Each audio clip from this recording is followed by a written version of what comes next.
Olá, muito boa tarde, sejam bem-vindos, bem-vindas. O meu nome é Silvia Nunes, sou diretora na Michael Page. Obrigada à Vulcan por convite para estar nesta partilha durante a próxima hora, mais ou menos. Obrigada, Margarida, obrigada, Susana, por aceitarem também o nosso convite. Apresento-vos de forma muito breve as nossas convidadas de hoje para conversarmos um bocadinho sobre o tema, a temática da diversidade e inclusão. Margarida Couto, sócia da Vieira de Almeida desde 1988, CEO da Fundação Vasco de Almeida, presidente do GRACE, que para quem não conhece é o Grupo de Reflexão e Apoio à Cidadania Empresarial. Obrigada, Margarida, bem-vinda. Susana Pereira, colaborou 11 anos com a Associação Portuguesa de Avaliação e agora, há mais ou menos também 11 anos, fundou a Associação para a Cidadania, Empreendedorismo, Género e Inovação Social. Bem-vinda, Susana, também. Vamos colocar já aqui algumas questões para começarmos a conversar um bocadinho sobre esta temática.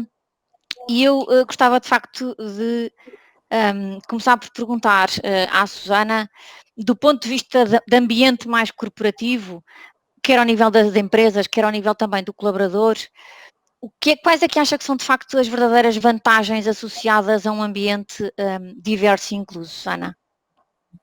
Bom, muito boa tarde a todas e a todas. Aproveito para começar por agradecer o convite que nos foi endereçado e de participar, portanto, neste grande evento e nesta corrida que também é pela igualdade, pela inclusão e pela diversidade. E, portanto, este já é um ponto até muito positivo ao colocar na agenda das empresas esta temática da igualdade e da inclusão. Em termos de vantagens, eu começaria por dizer que a diversidade e a inclusão são boas, em primeiro lugar, para as pessoas, mas também para os negócios. Isto é, beneficiam os trabalhadores, a sociedade em geral e as próprias organizações. Os trabalhadores, isto internamente, porque são as empresas. O talento interno também é muito importante, ou seja, criar aquilo que no setor empresarial costumamos designar pela cultura organizacional. Isto é, criam uma cultura interna mais aberta, mais inclusiva e também de pertença, onde todas as pessoas são valorizadas, independentemente das suas diferenças. E que de facto sintam que são capazes de alcançar todo o seu potencial. Depois, para além da questão interna em termos dos colaboradores das empresas, diria também que a adoção de políticas de inclusão e diversidade também são boas sob o ponto de vista dos negócios, dos produtos das próprias empresas que refletem, no fundo, essa missão e esses valores das empresas, da inclusão e da diversidade. Isto é, ao adotarem, as empresas ao adotarem estas políticas, no fundo também acabam por ser o espelho e o reflexo da própria sociedade em que se inserem. A sociedade também é diversa, ninguém é igual e, portanto, na procura de solução para os seus clientes, também tem esta perspectiva de diversidade e de inclusão, onde ninguém fica para trás, não é? Um terceiro ponto que eu gostaria de focar em termos de vantagens, digamos assim, tem a ver com a imagem corporativa e a reputação das empresas, que neste caso também passa para a comunidade, para os próprios clientes.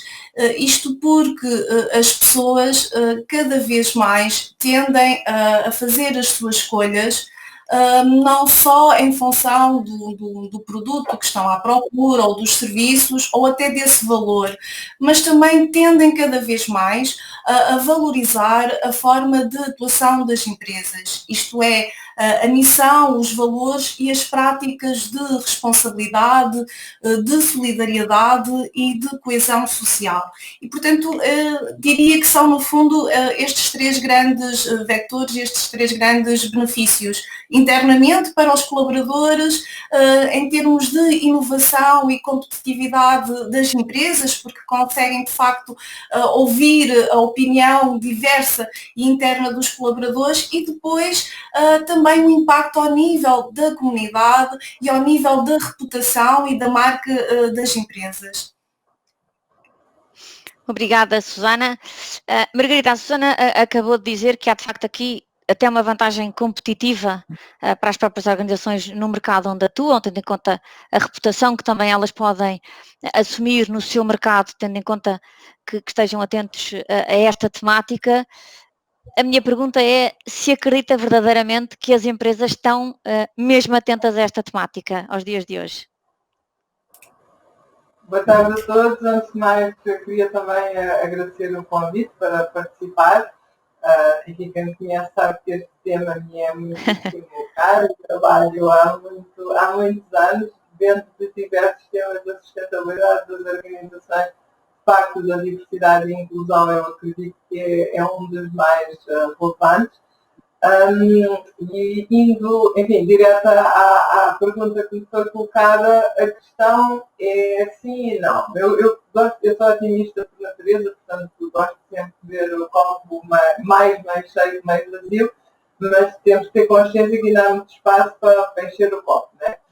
De qualquer modo, e como a Susana referiu, eu acredito que as empresas, sobretudo aquelas que estão mais atentas às novas tendências e às mudanças que estão a ocorrer no mundo, começam a dar-se conta de que o tema é efetivamente importante, e não é só importante por uma questão de justiça social, até porque, vamos ser realistas, as empresas não são nem governos, nem ONGs, nem entidades do terceiro setor, e, portanto, por mais que estejam preocupadas com temas de justiça social, não é naturalmente isso que as move, e se ficarmos à espera que seja isso que as move, também não vamos levá-las a lado nenhum, porque as empresas existem para fazer negócios e para gerar lucro, e isso é simplesmente ok, não tem drama nenhum, pelo contrário.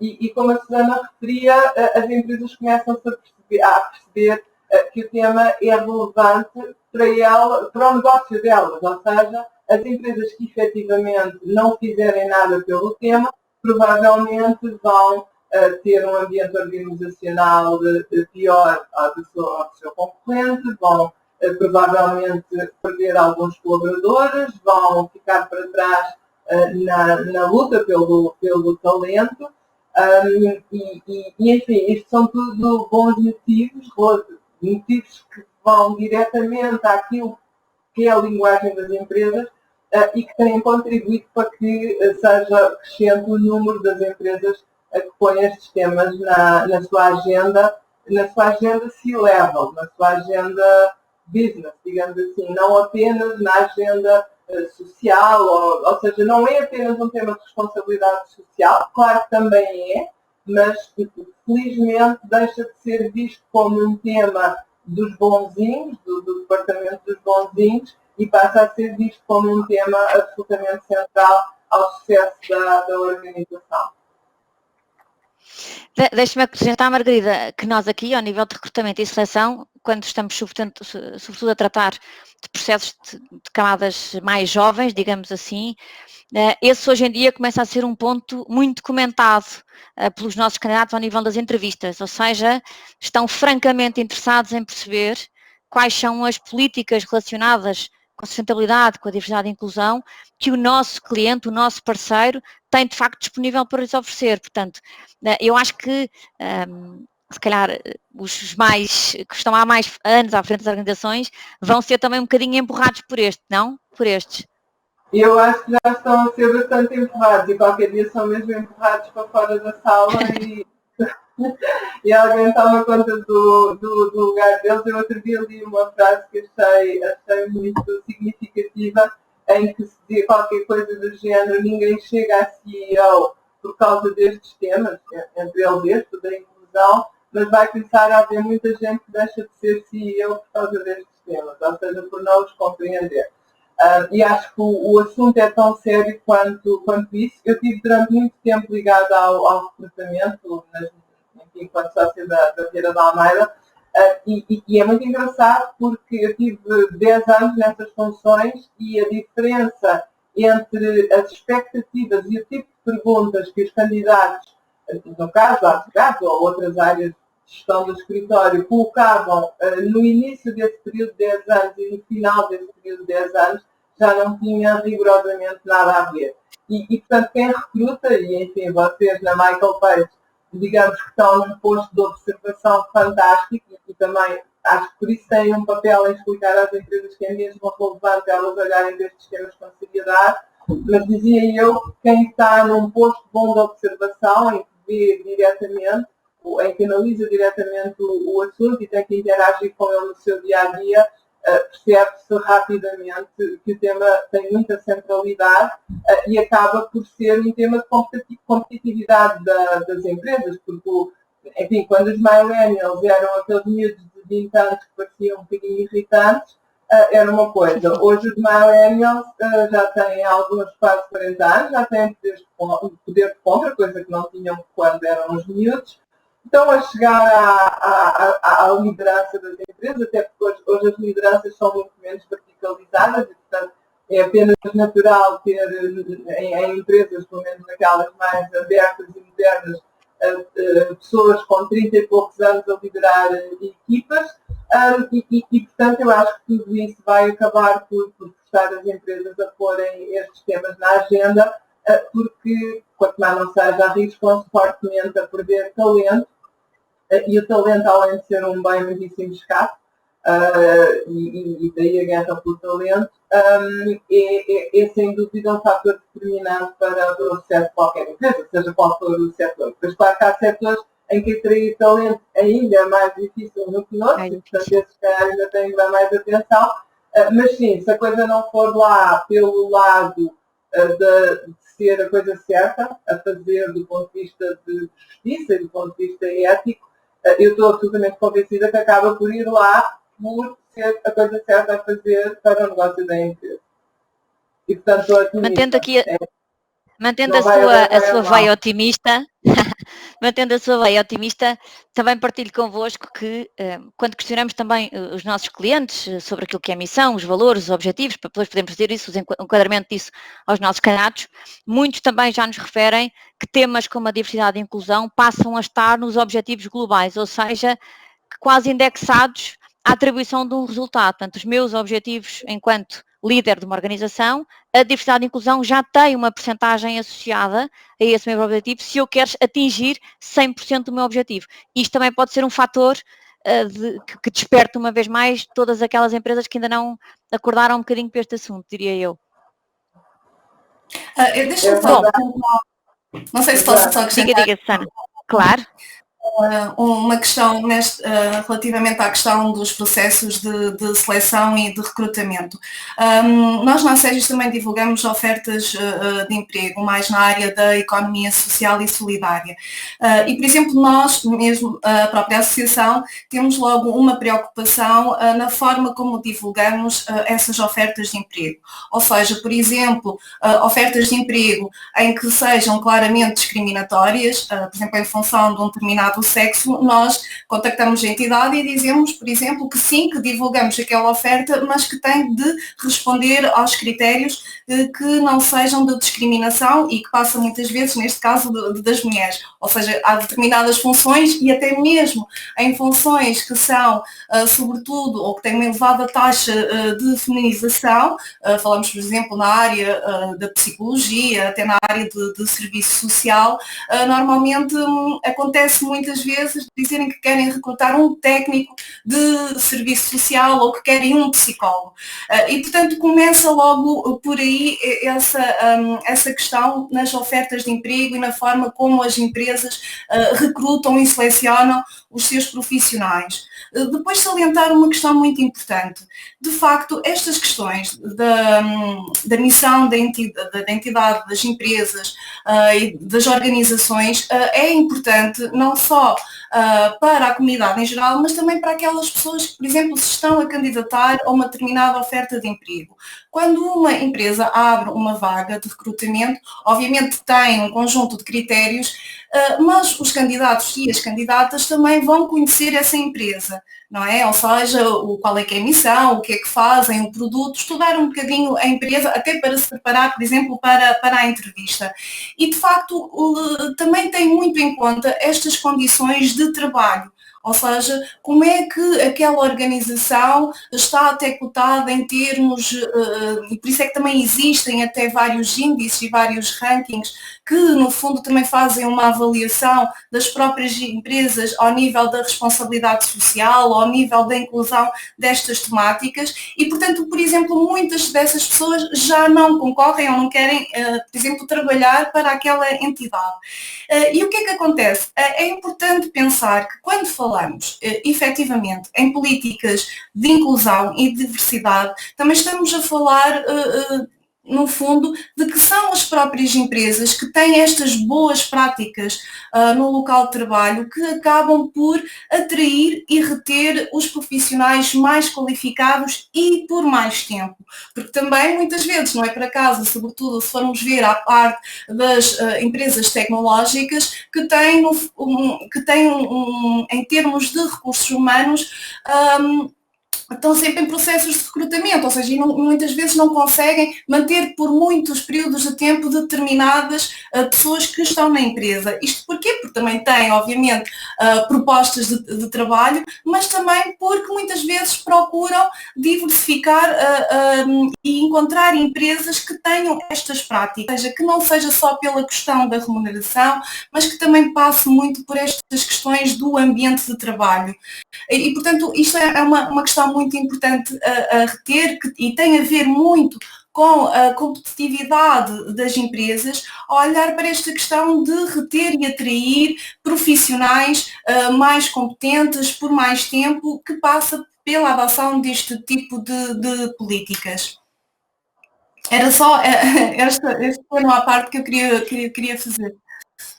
Susana, e pegando exatamente nisso que está a dizer, sendo nós conscientes de facto destas vantagens competitivas que isso traz, de atrair, de reter e tudo aquilo que falámos anteriormente, quais é que considera serem de facto os principais obstáculos a que esta temática não seja de facto bastante mais latente e bastante mais generalizada nas organizações?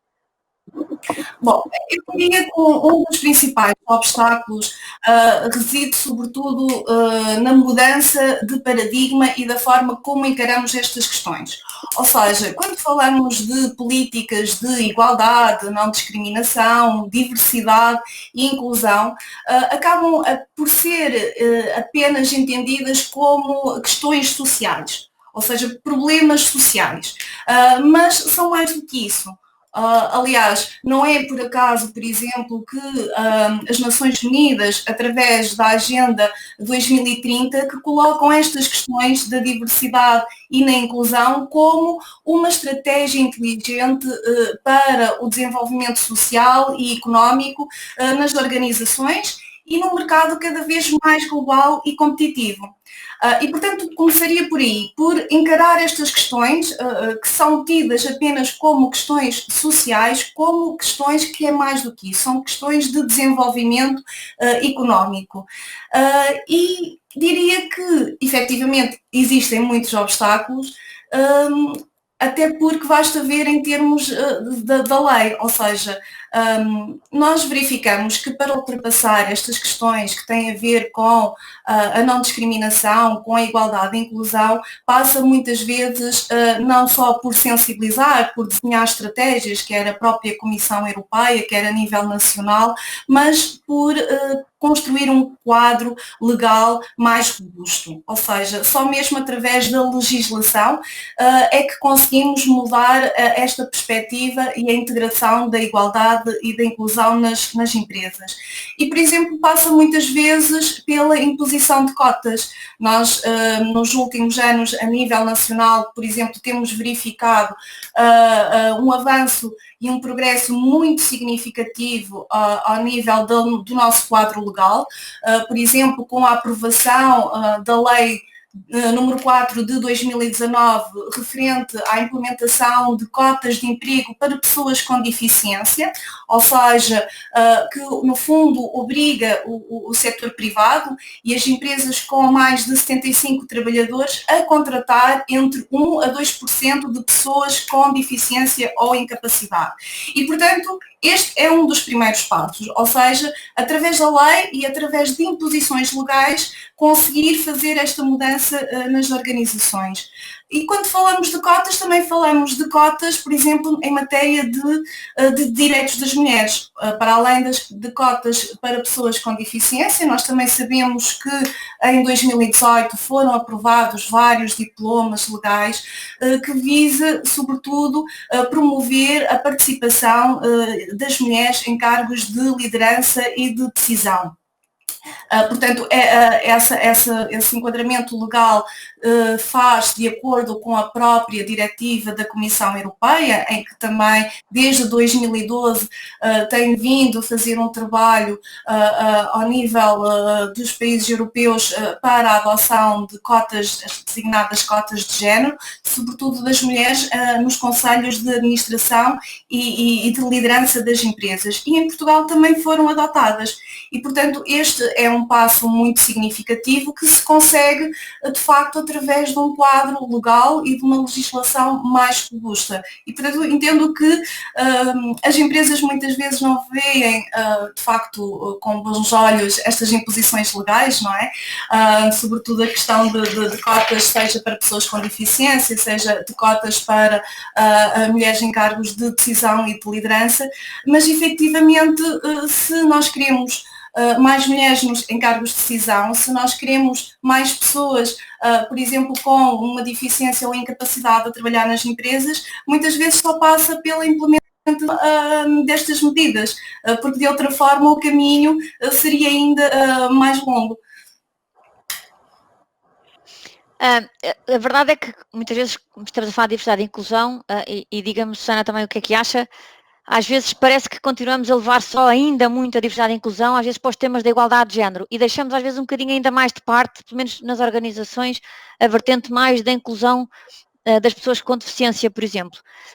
Algo que também temos, sobretudo agora nos últimos 2 anos, assistido com uma prevalência um bocadinho mais elevada, também devido à legislação. Nota isso? Sente que esta diversidade e inclusão ainda é um tema muito mais direcionado para um lado que outro? Sim, sinto isso. Aliás, não é por acaso que quando falamos destas leis de cotas, houve uma grande polémica, uma discussão muito acesa, quer na sociedade civil, quando se referia, neste caso, nas cotas de género, mas, por exemplo, na questão de pessoas com deficiência ou incapacidade, acabou por passar pelos pingos da chuva, ou seja, por exemplo, esta lei acaba por muitas pessoas também a desconhecerem, e mesmo até as próprias empresas, e de facto a agenda para a igualdade de género está muito mais vincada do que efetivamente a outra agenda, que é no fundo aquela agenda que nós defendemos, que é uma agenda para a igualdade de oportunidades, ou seja, é uma igualdade de oportunidades para pessoas com deficiência, para, por exemplo, a questão de pessoas mais velhas que também têm uma dificuldade acrescida de inserção no mercado de trabalho. Aliás, em termos de percentagem de pessoas que estão em situação de longo desemprego, ou seja, que estão fora do mercado de trabalho, nas pessoas mais velhas é mais assinalável. E também temos, por exemplo, situações que são quer de pessoas com deficiência, quer de pessoas mais velhas, que ficaram, por exemplo, desempregadas a partir dos 55 anos, que acabam por desistir de se inscrever, por exemplo, nos centros de emprego. Aliás, a própria União Europeia veio fazer há cerca de 2, 3 anos este apelo também às pessoas para que se inscrevam nos centros de emprego, para também conhecer melhor esta realidade e os números, não é? Porque também acabam por ficar invisíveis no mercado de trabalho. Em relação às pessoas com deficiência e incapacidade, permita-me também dizer uma questão. Efetivamente nós temos que pensar, e quando pensamos na questão da inclusão, que estas pessoas não querem apenas receber um apoio ou um subsídio do Estado, querem trabalhar, mas de facto muitas vezes encontram limitações, aliás, encontravam até limitações sob o ponto de vista legal quando concorriam para determinadas concursos ou ofertas de emprego e até para algumas ofertas formativas, em que, por exemplo, uma vez que estavam a receber um determinado apoio social em virtude da sua deficiência, muitas vezes não podiam frequentar determinadas formações, que era para desempregados ou pessoas inativas, e neste caso eram pessoas inativas, mas que não podiam, por exemplo, receber aquela bolsa que também era atribuído aos formadores e às formadoras. E, portanto, tem-se vindo a fazer progressivamente uma evolução ao nível de pessoas com deficiência e inclusão e de as integrar no mercado de trabalho. Porque há um ponto que nesse aspecto é fundamental. Hoje em dia, e na sociedade em que vivemos, ter emprego é um dos primeiros fatores de inclusão. Ou seja, de não exclusão social e de não cair, no fundo, também na pobreza. E o emprego é fundamental. É fundamental que haja possibilidades reais de empregabilidade para todas as pessoas, independentemente também das suas vulnerabilidades, das suas incapacidades ou dos seus problemas. Portanto, esta chamada de atenção também é muito importante e as empresas aqui têm um papel muito importante, diria mesmo fundamental, de olhar para esta questão e para estas pessoas. Margarida, entramos aqui no campo das empresas e a Via da Almeida tem ido sempre na dianteira destes temas. E tendo a Margarida tantos anos ligada ao recrutamento e continua a estar de todas as formas sempre vinculada, embora não esteja neste momento sob a sua alçada direta, como é que de facto as empresas se podem preparar no momento que vão contratar, no momento de pensar quem é que vamos trazer para dentro da nossa casa, como é que se podem preparar para de facto conseguir dar resposta a esta necessidade da sociedade, não só, e aí eu sei que as empresas estão muito mais, já falámos sobre isso, orientadas ao tema da igualdade de género, mas também a inclusão das pessoas portadoras de deficiência, da inclusão de pessoas que de facto já estão acima dos 50 anos, por exemplo, mas aí, Susana, a boa nova é que nós pelo menos aqui notamos que o fator idade está a cair cada vez mais em desuso, ou seja, essa eu acho que é uma boa notícia que temos vindo a assistir já nos últimos anos e estamos a conseguir avançar com candidatos que antigamente era bastante mais difícil. Portanto, aí temos uma boa nova. Como é que podemos fazer isto, Margarida, do ponto de vista das organizações? Há muita coisa que se pode fazer. Eu estou de acordo com a Susana, o facto de haver políticas públicas que forçam as organizações a fazer, acaba, enfim, teoricamente é mau, porque ninguém é a favor da lei das cotas, mas depois, se não houver lei das cotas, as coisas não avançam. Portanto, é o chamado mal necessário, ou seja, ninguém gosta das cotas pelas cotas, mas de facto o facto de haver políticas públicas que empurram, digamos assim, as empresas para o caminho certo, ajuda. Mas só ajuda, não resolve. A minha convicção é que um dos aspectos mais importantes a tratar, e que as empresas nem sempre tratam, ou algumas até raramente tratam, porque não têm consciência da importância desse tema, é aceitar que muito do tema da falta de diversidade e da falta de inclusão tem a ver com enviesamentos inconscientes. Ou seja, não há nenhuma empresa que decida discriminar e que publique no seu site que não aceita mulheres, ou que não aceita deficientes, ou que não aceita pessoas com idade. E se perguntarem, acho que até responde genuinamente que, claro que não quer discriminar. Portanto, não acho que haja nenhuma empresa que queira sobreviver que anuncie que é a favor da discriminação. Simplesmente, o problema é que muitas vezes nós, e quando eu digo nós, é nós, todos nós, discriminamos por enviesamento. E é um enviesamento inconsciente que muitas vezes é cultural. Eu dou um exemplo que eu dou sempre, porque, quer dizer, se não fosse trágico era engraçado, e que tem a ver com isto mesmo, com estes enviesamentos que estão enraizados cá atrás e que nós não conseguimos extraí-los, exceto se gerarmos a consciência que eles estão lá e que temos que os combater como enviesamentos. enfim, na altura, enquanto advogada, lidava com um CEO que era um ativista da igualdade de género. E eu gostava imenso de trabalhar com ele, porque pronto, era uma coisa que partilhávamos, era esse ativismo pela igualdade de género, e ele impôs muitas políticas em que o tema efetivamente fosse tido pela empresa como estando na agenda fortemente, e era verdadeiro, aquilo era verdade, era credível e não era, ele fazia o walk the talk, digamos assim, não era aquela coisa do social washing ou do que seja. E uma vez eu estava numa reunião com ele e estava-se a discutir um tema legal relacionado com mudança de funções de certas pessoas e o impacto que isso tinha mesmo em termos laborais, etc. E ele às tantas vezes assim, coisa extraordinária. Era uma empresa em que trabalhava marido e mulher, e a mulher tinha sido promovida a um cargo de direção, e o marido já estava há alguns anos num cargo de direção, embora em filiais diferentes da empresa. E às tantas esse CEO diz assim, coisa extraordinária. Não, nós não podemos pagar a essa pessoa, portanto, à mulher, tanto quanto ganhava a pessoa que anteriormente estava nessa função, porque senão ela vai ganhar mais que o marido e isso vai dar problemas no casal. Como assim? E eu acho que ele no minuto seguinte caiu-lhe a ficha e ficou envergonhado do que tinha dito. Mas isto é um enviesamento, ou seja, na verdade ainda se considera que uma mulher pode não ganhar tanto como um homem porque o marido é rico, ou porque o pai é rico, ou porque não precisa de dinheiro, não precisa de trabalhar, que só trabalha para se entreter. E isto tem a ver com enviesamentos culturais. Nós fomos educados assim. Nós fomos educados que as mulheres têm um papel e o homem tem outro. Nós fomos educados que a parentalidade é sobretudo maternidade, não é paternidade.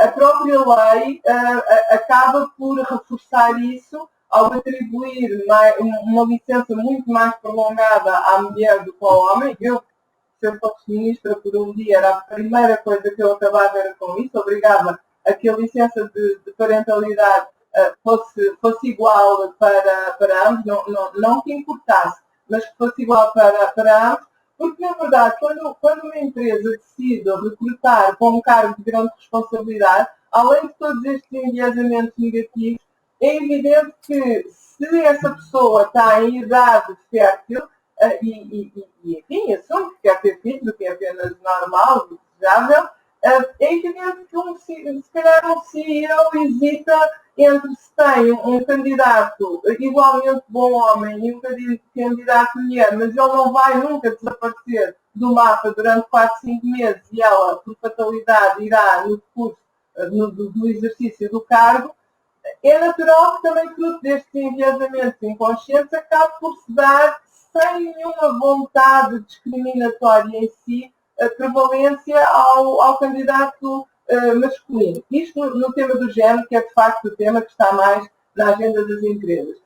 Mas também no que se refere a outro tema muito importante que a Susana mencionou, o da integração de pessoas com deficiência, o que eu noto é que as empresas que já fizeram esse caminho, e de facto, por exemplo, as empresas espanholas e as empresas francesas que estão a operar em Portugal, têm muito boas práticas nessa matéria, porque a lei das cotas nesses países já existe há mais anos, e são imensos os testemunhos de como o facto de terem integrado pessoas com deficiência não foi apenas bom porque cumpriram a lei, não foi apenas bom porque socialmente, enfim, foram responsáveis e deram emprego a pessoas que têm vulnerabilidades, mas acabou por ter um impacto muitíssimo positivo na organização, muitíssimo positivo nas equipas. Porque as pessoas, no início, reagem mal à diferença, sobretudo se a deficiência for do campo cognitivo e não do campo físico, mas depois essa diferença acaba por tornar as equipas com muito mais capacidades, com muito mais competências, inclusive levando-as a desenvolver competências que são absolutamente centrais ao seu sucesso na organização e que hoje passam muito mais por soft skills e por shadow skills e não tanto pelas hard skills do antigamente. Enfim, acho que é isto, mas acho que há um imenso caminho a fazer mas que só pode ser feito, na minha perspectiva, com consciência, não é? Exato, pode ser feito com consciência. Exato, antes de reconhecerem que são alcoólicos, nunca vão começar a trabalhar o tema. E aqui há que reconhecer que todos nós temos enviesamentos, não há nada de errado acerca disso, é apenas normal. O que há de errado é não os reconhecermos e não encontrarmos estratégias de os combater. Antes de vos colocar a próxima questão, queria só comentar com quem nos está a ver e ouvir que vamos ter uns minutos reservados para algumas perguntas e respostas, portanto, se quiserem enviar-nos as vossas perguntas, façam-nos, por favor. Força, Susana, diga. Eu sobre a questão das disparidades salariais que estavam aqui a ser abordadas e do caso que foi apontado da colega ter, ou neste caso a mulher ter de receber mais para a mesma função quando era exercida, neste caso por um homem.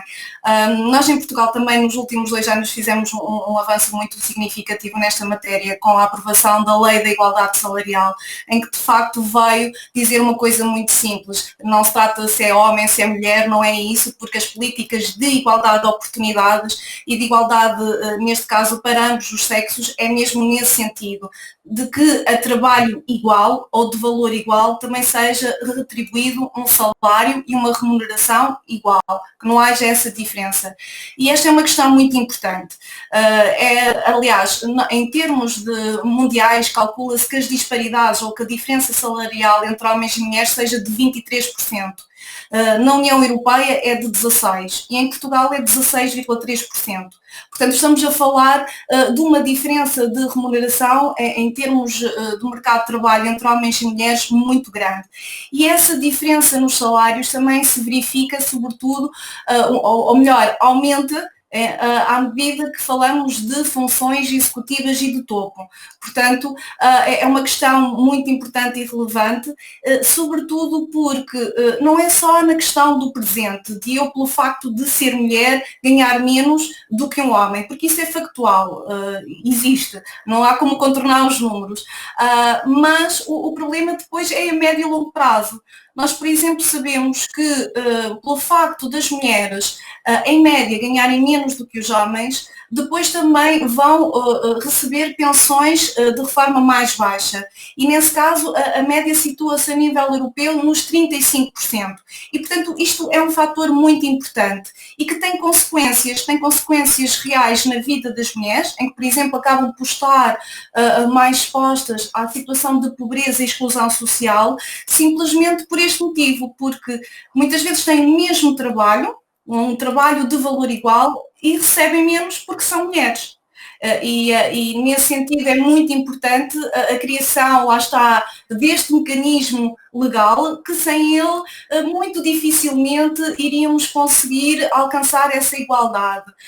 Depois uma questão que foi aqui também salientada pela Margarida, que tem a ver com a conciliação entre a vida familiar e o trabalho. E de facto há um aspecto que eu queria logo salientar. Eu em 2008 trabalhei, portanto, ainda antes de existir a norma portuguesa para a conciliação, num projeto europeu para criar, no fundo, um referencial de formação relativamente à conciliação trabalho-família. Portanto, isto foi um projeto que envolveu vários países a nível europeu e que foram, no fundo, um bocadinho pioneiros naquilo que deu origem à nossa norma, à norma portuguesa para a conciliação trabalho-família. E é um aspecto muito importante que desde logo ficou bem ciente. Quando falamos de políticas de conciliação trabalho-família, são muito associadas a família e mulheres. Não. A conciliação trabalho-família é para homens e para mulheres. E não é só também para mulheres que tenham filhos. Nós, quando falamos de família, falamos do pai, falamos da mãe, falamos de uma tia que por acaso até vive connosco. E depois há outro aspecto muito importante, que é ao nível da conciliação. Muitas vezes as mulheres acabam por não assumir determinados cargos de liderança, porque também sabem que não é só a empresa que não lhe dá as condições.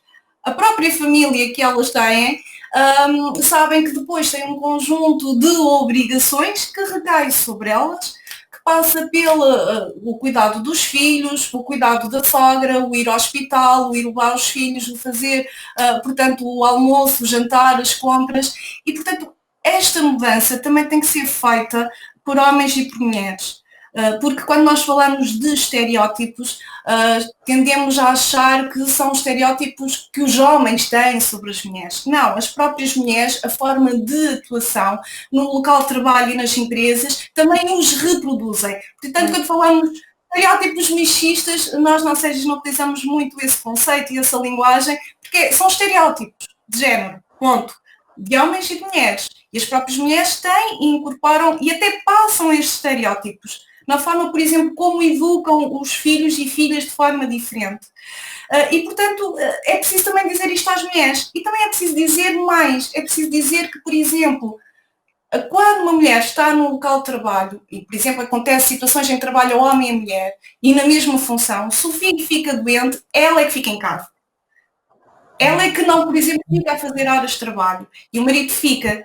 E recentemente, até a propósito da pandemia, veio, por exemplo, uma notícia de uma situação de duas pessoas que trabalhavam, um marido e mulher que trabalhavam ligados à área da saúde, mas que, por exemplo, ela é que ficou em casa para tomar conta dos filhos. Essa decisão também é dela. E essa decisão, por exemplo, já não compete ou não está salvaguardada sob o ponto de vista legal. Nós também não podemos fazer mais.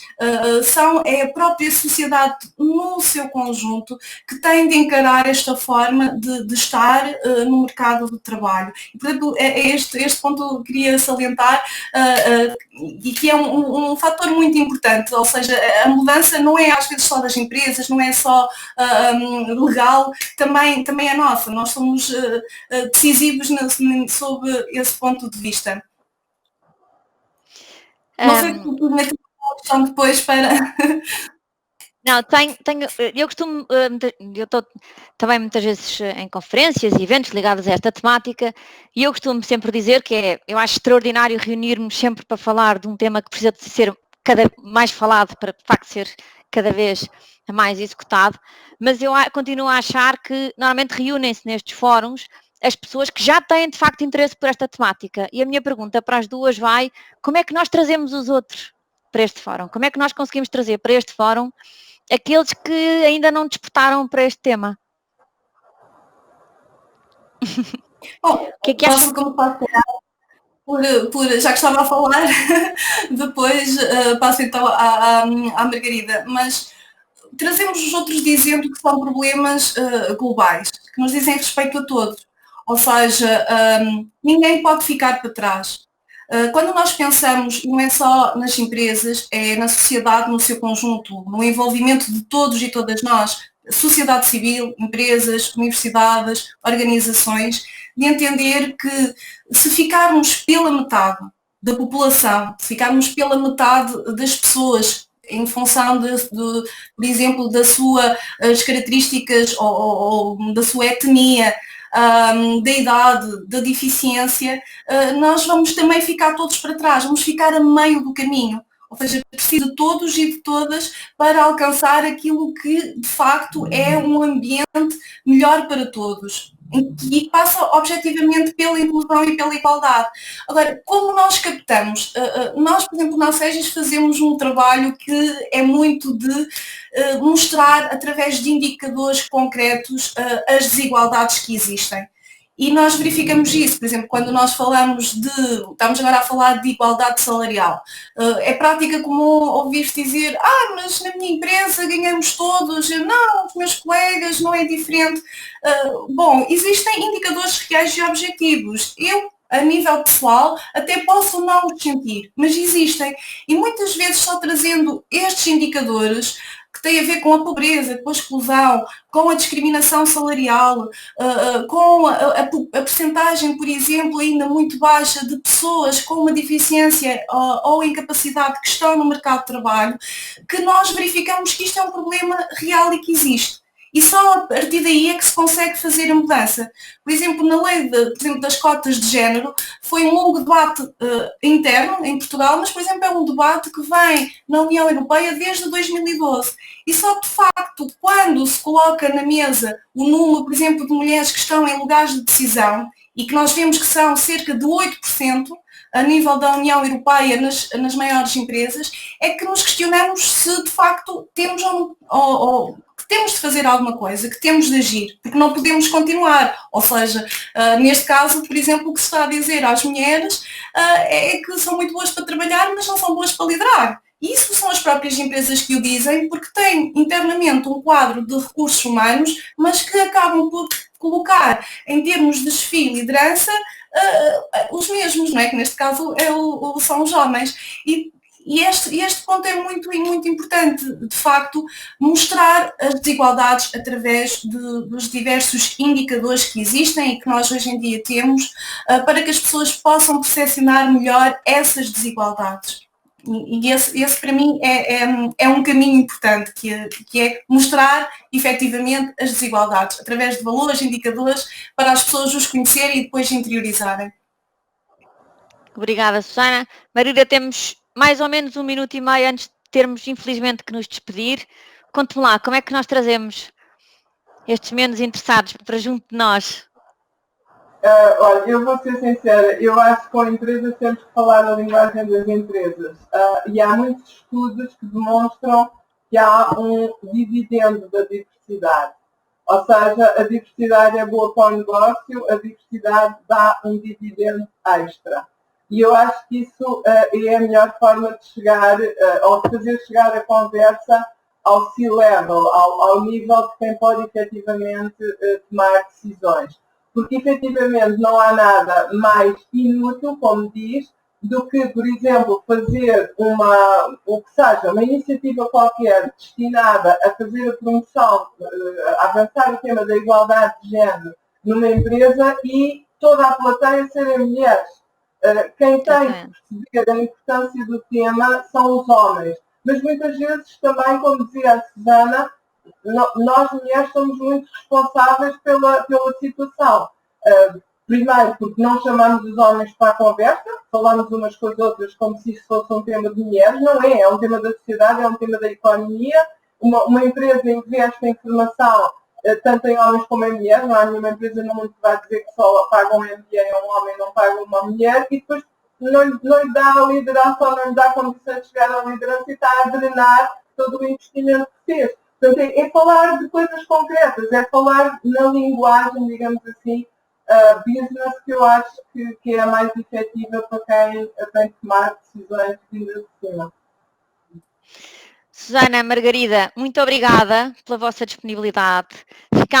Eu acho que ficou esclarecidíssimo aquilo que são as vantagens para os negócios, aquilo que são as vantagens para os colaboradores, aquilo que temos que estar conscientemente atentos ao nosso inconsciente e àquilo que é de facto esse evidente que queremos fazer chegar todos nós aos nossos C-levels. Peço a todos aqueles que nos estão uma vez mais a ver e ouvir que para voltarem à sala principal têm que clicar no botão plenária que está no topo do vosso ecrã. Agradeço a todos a vossa presença, muito obrigada, até à próxima. Até à próxima, obrigada.